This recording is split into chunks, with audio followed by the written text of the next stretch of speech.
Assalomu alaykum, hurmatli yurtdoshlar. Bugun men pensiya indeksatsiyasi, yosh bo'yicha qo'shimchalar va qariyalarga amalda qancha pul qo'shilishi haqida juda muhim ma'lumotlarni tushuntirib beraman. Bu mavzu har bir oilaga tegishli. Kimningdir otasi, onasi, buvisi yoki bobosi pensiya oladi, kimdir esa yaqin yillarda pensiyaga chiqadi. Shuning uchun bu videoni oxirigacha ko'ring.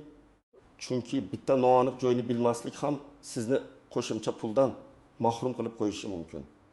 Kanalga hozirroq obuna bo'ling, videoga like bosing, chunki men oddiy odam tushunadigan tilda raqamlar va hayotiy misollar bilan tushuntiraman. Ko'pchilik pensiya oshdi degan xabarni eshitadi, lekin o'z kartasiga tushgan pulni ko'rib hayron bo'ladi. Nega hammaga bir xil qo'shilmadi? Nega qo'shnimga ko'proq? Menga kamroq? Nega yosh qo'shimchasi alohida ko'rinmayapti? Nega bank kartasiga tushgan summa e'lon qilingan foizga to'g'ri kelmayapti? Mana shu savollar juda ko'p uchraydi. Men avvalo bitta narsani aniq qilib aytaman. Pensiya indeksatsiyasi deganda hammaning pensiyasiga bir xil so'm qo'shiladi degani emas. Indeksatsiya odatda foiz bilan bo'ladi. Ya'ni kimning pensiyasi yuqoriroq bo'lsa, unga qo'shiladigan summa ham ko'proq bo'lishi mumkin. Kimning pensiyasi pastroq bo'lsa, qo'shilgan pul ham nisbatan kamroq chiqadi. Shu sababli ikki nafar pensioner bir xil yoshda bo'lsa ham, biri ko'proq, biri kamroq olishi mumkin. Avvallari ko'p pensionerlar pensiya miqdorini faqat asosiy pensiya deb tushunar edi. Aslida esa pensiya summasi bir nechta qismdan iborat bo'lishi mumkin. Masalan, yoshga doir pensiyaning asosiy miqdori bor. Ish staji va ish haqi bo'yicha hisoblangan qismi bor. Ayrim toifalar uchun ustamalar bor. Nogironlik, o'quvchisini yo'qotganlik, urush yoki mehnat faxriyligi, yolg'iz keksalik holatlari bo'yicha qo'shimchalar bo'lishi mumkin. Bundan tashqari, ma'lum yoshdan oshgan qariyalar uchun alohida yosh qo'shimchalari ham nazarda tutilishi mumkin. Hozirgi o'zgarishlarda eng muhim masala shuki, pensiya indeksatsiya qilinganda faqat bitta raqamga qarab xulosa chiqarib bo'lmaydi. Masalan, pensiyalar 10% ga oshirildi deb eshitsangiz, bu har bir odamning umumiy kartasiga tushadigan pul aynan 10% ga ortadi degani bo'lmasligi mumkin. Chunki umumiy to'lov tarkibida indeksatsiya qilinadigan va alohida tartibda qayta hisoblanadigan qismlar bo'lishi mumkin. Ayrim qo'shimchalar ham yangi bazaviy miqdorlarga bog'langan bo'lsa, ular ham oshadi. Ayrimlari esa qat'iy summa bo'lsa, farmon yoki qarorda alohida ko'rsatilmaguncha o'zgarmasligi mumkin. Men buni oddiy qilib tushuntiraman. Pensiya bir dona olma emas, u ko'pincha savatga o'xshaydi. Savatda asosiy pensiya, ustama kompensatsiya, yosh qo'shimchasi va boshqa to'lovlar bo'lishi mumkin. Indeksatsiya qaysi mevalarga ta'sir qilsa, o'sha qismlar oshadi. Qaysi qismga ta'sir qilmasa, o'sha avvalgidek qoladi. Shuning uchun rasmiy hisob kitobni ko'rmasdan menga noto'g'ri qo'shishdi deb xulosa qilish ham, hammasi to'g'ri deb beparvo bo'lish ham noto'g'ri. Birinchi navbatda, har bir pensioner o'zining pensiyasi nimadan tashkil topganini bilishi kerak. Men amaliyotda juda ko'p shunday holatlarni ko'raman. Odam 10 yildan beri pensiya oladi. Lekin pensiya varaqasida qaysi ustama bor, qaysi biri yo'q. Bilmaydi. Menga shuncha tushadi. Demak, shu mening pensiyam deb yuradi. Aslida esa xatolik, hujjat yetishmasligi yoki eski ma'lumot bazaga kiritilmagani sababli odam o'ziga tegishli qo'shimchani olmayotgan bo'lishi mumkin. Masalan, birinchi misol. Otaxonning asosiy pensiyasi 1.200.000 so'm bo'lsin. Agar indeksatsiya 10% bo'lsa, asosiy pensiya 20.000 so'mga oshadi va 1.220.000 so'm bo'ladi. Agar otaxonda qo'shimcha 1.000 so'm ustama bo'lsa va bu ustama ham indeksatsiya qilinadigan turga kirsa, u ham oshishi mumkin. Lekin agar bu ustama qat'iy belgilangan va indeksatsiyaga kirmaydigan to'lov bo'lsa, u avvalgidek qoladi. Shuning uchun yakuniy summa 1.220.000 so'm ham bo'lishi mumkin. 1.905.000 so'm ham bo'lishi mumkin. Boshqa raqam ham chiqishi mumkin. Farq aynan pensiya tarkibiga bog'liq. Ikkinchi misol. Onaxon 900.000 so'm pensiya olgan bo'lsin. Indeksatsiya 10% bo'lsa, asosiy pensiya 9.000 so'mga oshadi. Ko'pchilik nega menga atigi 9.000 qo'shildi, boshqaga 1.000 qo'shilibdi deydi. Buning sababi oddiy. Foiz asosida hisoblanganda boshlang'ich summa qancha bo'lsa, qo'shimcha ham shunga qarab chiqadi. 900.000 so'mning 10% 900.000 so'm. 1.500.000 so'mning 10% esa 900.000 so'm. Bu yerda adolat masalasi emas, hisoblash usuli masalasi bor. Uchinchi misol. bir buvijon 90 yoshdan oshgan va unga yosh bo'yicha qo'shimcha belgilangan bo'lsin. Agar yosh qo'shimchasi yangi oshirilgan miqdorga bog'liq bo'lsa, indeksatsiyadan keyin bu qo'shimcha ham ortadi. Masalan, avval yosh qo'shimchasi shartli ravishda 1000 so'm bo'lgan bo'lsa, yangi tartibda 20 so'm bo'lishi mumkin. Demak, buvijon faqat asosiy pensiyadan emas, yosh qo'shimchasidan ham yutadi. Lekin bu hammaniki bir xil bo'ladi degani emas. Chunki yosh qo'shimchasi qaysi yoshdan, qaysi hujjat asosida va qaysi toifaga berilishi rasmiy tartib bilan belgilanadi. Menimcha eng avvalo pensiyasi juda kam oshganini sezganlar o'z hisob kitobini tekshirtirishi kerak. Masalan, rasmiy oshish foizi e'lon qilingan, lekin sizning kartangizga tushgan pul deyarli o'zgarmagan bo'lsa, bunga sabab bo'lishi mumkin bo'lgan bir nechta holat bor. Birinchisi, siz avval qarzdorlik, aliment, ijro hujjati yoki boshqa ushlab qolishlar sababli to'liq summani olmagan bo'lishingiz mumkin. Ikkinchisi, bank kartasiga tushgan summa bir oy uchun emas, qisman davr uchun hisoblangan bo'lishi mumkin. Uchinchisi, indeksatsiya keyingi oyda to'liq aks etishi oldingi oy uchun esa qayta hisob-kitob alohida tushishi mumkin. To'rtinchisi, haqiqatan ham tizimda xato bo'lishi mumkin. Ayniqsa, hujjatlari eski bo'lgan qariyalar ehtiyot bo'lishi kerak. Pasport almashgan, yashash manzili o'zgargan, familiyasi o'zgargan, bank kartasi yangilangan. Lekin pensiya jamg'armasiga ma'lumot vaqtida yetib bormagan bo'lsa, to'lovlarda kechikish yoki noto'g'ri hisoblash bo'lishi mumkin. Men bunday vaziyatlarda odamlarni ayblamayman. Chunki yoshi katta inson uchun har bir idoraga borish, navbatda turish, hujjat yig'ish oson emas. Lekin aynan shuning uchun farzandlar va yaqinlar yordam berishi kerak. Yana bir xavfli toifa. Ishlagan yillari to'liq hisobga olinmagan pensionerlar. Ko'pchilik sobiq korxona yopilib ketgan, arxiv topilmagan, mehnat daftarchasida muhr xira tushgan, ish haqi ma'lumotnomasi yo'q deb pensiyaga kamroq miqdorda chiqqan. Keyin yillar o'tib hech kim qayta hisoblashni so'ramagan. Agar sizda keyinchalik yangi hujjat topilsa, masalan, arxivdan ish staji yoki ish haqi haqida ma'lumotnoma olsangiz, pensiyani qayta hisoblatish imkoniyati paydo bo'lishi mumkin. Bu indeksatsiyadan alohida masala, lekin natijada pensiya miqdori oshishi mumkin.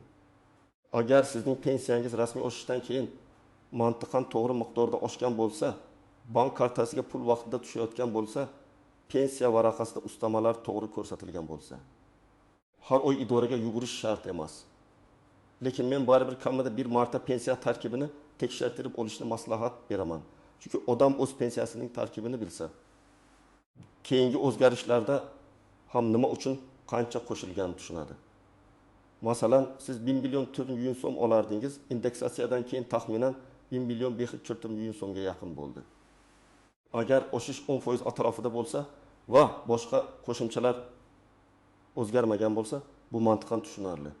Lekin siz 24 ming so'mdan 24 ming so'mga chiqqan bo'lsangiz, albatta tekshirish kerak. Chunki bunday kichik farq oddiy indeksatsiyaga mos kelmasligi mumkin. Endi eng ko'p so'ralayotgan savolga kelamiz. Qariyalarga yosh qo'shimchasi qancha qo'shildi? Men bu yerda masalani aniq ajratib tushuntiraman. Yosh qo'shimchasi deganda odamning faqat pensiya yoshiga yetgani uchun emas, balki ma'lum yuqori yosh bosqichiga kirgani uchun beriladigan qo'shimcha nazarda tutiladi. Bunday qo'shimchalar davlatning ijtimoiy himoya siyosatida alohida ahamiyatga ega. Chunki yoshi ulg'aygan sari dori-darmon, parvarish, transport, shifokor ko'rigi, yordamchi vositalar uchun xarajat ortadi. Agar qo'shimcha foiz ko'rinishida belgilangan bo'lsa, unda u pensiya miqdoriga bog'liq bo'ladi. Masalan, qo'shimcha asosiy pensiyaning ma'lum foizi sifatida hisoblansa, asosiy pensiya oshishi bilan qo'shimcha ham avtomatik ko'payadi. Agar qo'shimcha qat'iy summa bo'lsa, masalan, ma'lum yoshdan oshganlarga aniq so'm miqdorida berilsa, u faqat rasmiy qarorda yangi summa ko'rsatilganda oshadi. Mana shu farqni tushunish juda muhim. Hayotiy misol olaylik. 75 yoshli otaxonning pensiyasi 1 million so'm. U yosh qo'shimchasiga hali kirmagan bo'lishi mumkin. Chunki qo'shimcha ma'lum yoshdan keyin boshlansa, u yoshga yetmaguncha berilmaydi. Maqimon yoshli buvijon esa 1 million so'm pensiya oladi va unga yosh qo'shimchasi belgilangan. Indeksatsiyadan keyin ikkalasining asosiy pensiyasi oshishi mumkin. Lekin buvijonda qo'shimcha qisman bo'lgani uchun yakuniy summa otaxondan ko'proq chiqadi. Shunda 75 yoshli odam, men ham qariman, nega menga berilmadi deb o'ylashi mumkin. Javob: qonunda belgilangan aniq yosh chegarasi bor. Unga yetgandan keyin huquq paydo bo'ladi. Yana bir misol. Havanji 2 yoshli onaxon ilgari 1.300.000 so'm pensiya va bu 1.000 so'm yosh qo'shimchasi olib kelgan. Umumiy 1.400.000 so'm. Indeksatsiya natijasida asosiy pensiya 1000 milliard dartajada 4.000 so'mga chiqsa, yosh qo'shimchasi ham 1.65 so'mga oshirilsa, umumiy to'lov 1.595 so'm bo'ladi. Bu yerda qo'shilgan jami pul 1.5 so'm. Lekin agar yosh qo'shimchasi o'zgarmagan bo'lsa, umumiy to'lov 1.560.000 so'm bo'ladi. Farq kichik ko'rinsa ham yil hisobida 1.600.000 so'm, 2 yil hisobida 36.000 so'm bo'ladi. Shuning uchun har bir qo'shimcha ahamiyatli. Eng muhim istisnolardan biri shuki, hamma to'lov ham pensiya indeksatsiyasi bilan bir vaqtda oshmaydi. Ba'zi ijtimoiy nafaqalar alohida tartibda oshiriladi. Ba'zi kompensatsiyalar boshqa ko'rsatkichga bog'lanadi. Ba'zi ustamalar esa faqat hujjat topshirilgandan keyin tayinlanadi. Agar odam huquqi borligini bilmasa va murojaat qilmasa, tizim har doim ham avtomatik ravishda hammasini topib bermasligi mumkin. Ikkinchi nozik jihat, pensiya oshgan oyda kartaga tushgan pulni darhol xulosa uchun asos qilib olmang. Ba'zan qayta hisoblash oy o'rtasida amalga oshadi. Masalan, oshirish insonidan kuchga kiradi, lekin texnik hisob-kitob keyinroq tugaydi. Shunda birinchi oyda eski summa, keyin farqi bilan qo'shimcha to'lov kelishi mumkin. Yoki aksincha, yangi summa tushadi, lekin oldingi davr bo'yicha farq keyingi oyga o'tadi. Shuning uchun eng to'g'ri yo'l pensiya jamg'armasidan hisob-kitob varaqasini so'rash. Uchinchi nozik jihat ishlovchi pensionerlar masalasi. Ayrim hollarda ishlayotgan pensionerning pensiya to'lovi qayta hisoblanishi yoki ayrim qo'shimchalar maxsus tartibga ega bo'lishi mumkin. Agar pensioner rasmiy ishlayotgan bo'lsa, ish beruvchi tomonidan ma'lumotlar to'g'ri yuborilishi juda muhim. Ish staji qo'shilishi, sug'urta badallari yoki soliq ma'lumotlari bazada aks etish pensiya qayta hisobiga ta'sir qilishi mumkin. Shuning uchun ishlovchi pensionerlar mening ish joyim hammasini qiladi deb to'liq ishonib qolmasdan, vaqti bilan ma'lumotlarni tekshirtirib tursin. 4-nozik jihat. Merosxo'rlar va vafot etgan pensionerning to'lovlari. Agar pensioner vafot etsa, ba'zan olinmay qolgan pensiya summasi bo'yicha oila a'zolarida savollar tug'iladi. Bunday holatda ham hujjat, muddat va murojaat tartibi bor. Bu bugungi mavzuning asosiy qismi emas, lekin shuni aytaman. Vafot etgan odam nomiga kelgan yoki olinmay qolgan to'lovlar bo'yicha o'zboshimchalik bilan kartadan pul yetish muammo keltirib chiqarishi mumkin. Har doim qonuniy tartibda murojaat qiling. 5-nozik jihat, bank kartasi va naqd pul masalasi. Pensiya oshgani bilan karta bloklangan, muddati tugagan yoki bank ma'lumotlari yangilanmagan bo'lsa, odam pul tushmadi deb o'ylaydi. Aslida pul hisoblangan, lekin to'lov kanali muammoli bo'lishi mumkin. Shuning uchun pensiya kechiksa, faqat pensiya jamg'armasini emas, bankni ham tekshirish kerak. Endi men aniq qadamlarni aytaman. Birinchi qadam, oxirgi 3 oyda kartangizga tushgan pensiya summalarini yozib chiqing. Masalan, oshirishdan oldingi oy, oshirish kuchga kirgan oy va undan keyingi oy. Shu 3 raqamni taqqoslasangiz, o'zgarish haqiqatan bo'lganini ko'rasiz. Faqat og'zaki eslab qolmang, bank ilovasidan, SMS xabardan yoki bank ko'chirmasidan tekshiring. Ikkinchi qadam, pensiya jamg'armasining tuman yoki shahar bo'limiga murojaat qilib, pensiya tarkibi bo'yicha ma'lumot so'rang. Siz mening pensiyam qaysi qismlardan iborat, indeksatsiyadan keyin qaysi qism qancha bo'ldi, yosh qo'shimchasi bor yoki yo'q bo'lsa miqdori qancha deb aniq so'rashingiz kerak. Savolni umumiy bermang. Pensiyam to'g'rimi desangiz, javob ham umumiy bo'lishi mumkin. Aniq savolga aniq javob talab qiling. Uchinchi qadam, hujjatlaringizni tayyorlab qo'ying. Shaxsni tasdiqlovchi hujjat, pensiya guvohnomasi yoki pensiya tayinlanganini tasdiqlovchi ma'lumot, mehnat daftarchasi, arxiv ma'lumotnomalari, ish haqi to'g'risidagi ma'lumotlar, nogironlik yoki imtiyozli toifa bo'lsa, tegishli guvohnoma kerak bo'lishi mumkin. Agar yosh qo'shimchasi bo'yicha murojaat qilayotgan bo'lsangiz, tug'ilgan sana bazada to'g'ri ko'rsatilganini tekshirtiring. Birgina sana xatosi ham qo'shimcha tayinlanishiga ta'sir qilishi mumkin. 4-qadam. Yozma ariza qoldiring. Og'zaki so'rash foydali, lekin yozma ariza kuchliroq. Arizada shunday mazmun bo'lishi mumkin.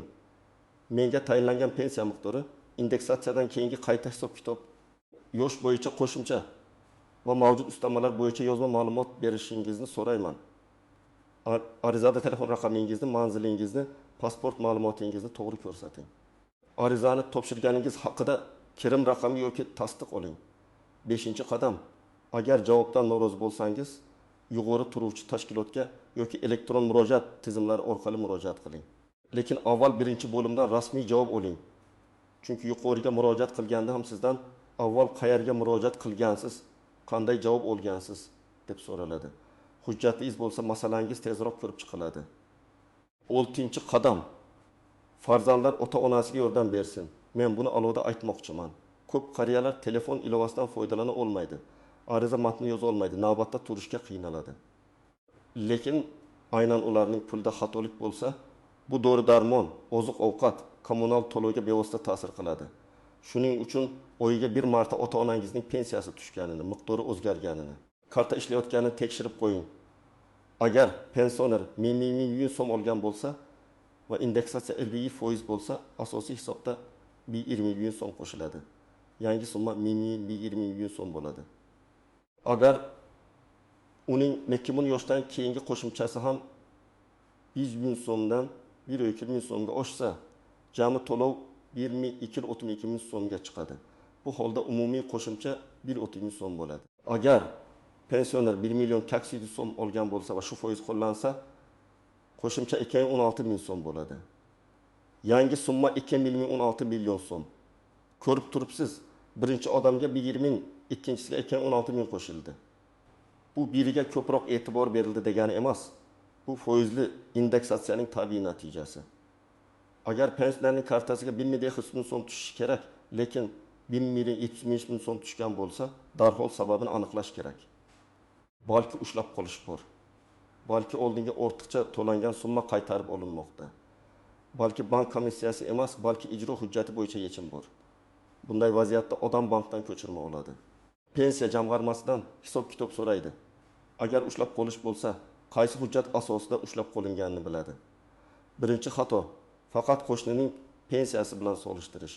Bu to'g'ri mezon emas.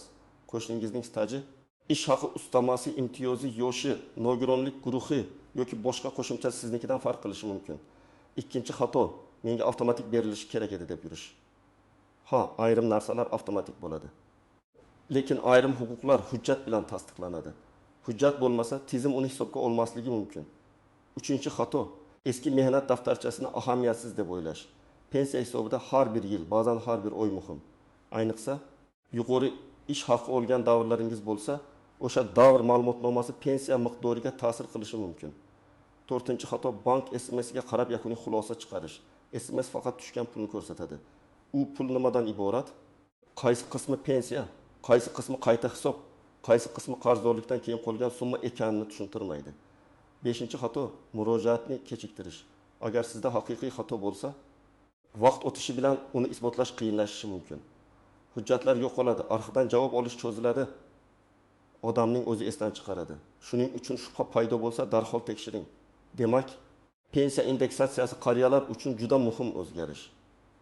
Lekin qancha qo'shilgani har bir odamda bir xil bo'lmaydi. Asosiy pensiya miqdori, ustamalar, yosh qo'shimchasi, imtiyozlar, hujjatlar va ushlab qolishlar yakuniy summaga ta'sir qiladi. Eng to'g'ri yo'l kartaga tushgan pulni tekshirish, pensiya tarkibini so'rash, yosh qo'shimchasi bor yo'qligini aniqlash va kerak bo'lsa yozma ariza bilan qayta hisob-kitob talab qilish. Men sizga maslahatimni aniq aytaman. Bugunoq ota-onangiz, buvingiz yoki bobongizning oxirgi pensiya tushumlarini tekshirib ko'ring.